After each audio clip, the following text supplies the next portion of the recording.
తెలంగాణ బీజేపీలో మరోసారి విభేదాలు బగ్గుమన్నాయి. రాష్ట్ర పదాధికారుల సమావేశంలో నేతలు నాయకత్వం తీరుపై తీవ్ర అసంతృప్తి వ్యక్తం చేశారు. పార్టీలో తీవ్ర సమన్వయ లోపం ఉందని పలువురు మండిపడ్డారు. ముఖ్యంగా చేవెళ్ల ఎంపీ కొండ విశ్వేశ్వరరెడ్డి, కామారెడ్డి ఎమ్మెల్యే కాటిపల్లి వెంకట రమణారెడ్డి తీవ్రంగా ఆగ్రహం వ్యక్తం చేశారు.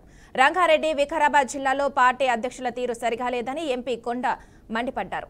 సరైన కోఆర్డినేషన్ లేదంటూ ఆగ్రహం వ్యక్తం చేశారు. స్థానిక ఎన్నికల వేళ ఇది కరెక్ట్ కాదని అన్నారు. ఎమ్మెల్యేలు, ఎమ్మెల్సీలు కలిసి కూర్చోలేని సమస్య ఎందుకు వస్తుంది అని ఎమ్మెల్యే కాటిపల్లి ఫైర్ అయ్యారు.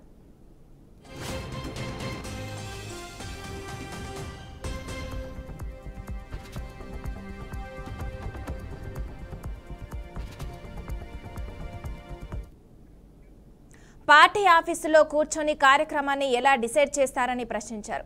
ఇలా డిసైడ్ చేసిన కార్యక్రమాలు క్షేత్రస్థాయిలో అసలు ఉండవని మండిపడ్డారు. జిల్లాలో పార్టీ నేతల తీరు కూడా సరిగా లేదన్నారు. గ్రౌండ్ లెవెల్లో పార్టీ పరిస్థితి అధ్వానంగా ఉందని ఆందోళన వ్యక్తం చేశారు. సమావేశాలకు రావడం వెళ్లడమే మా పనా అని నాయకత్వాన్ని ప్రశ్నించారు.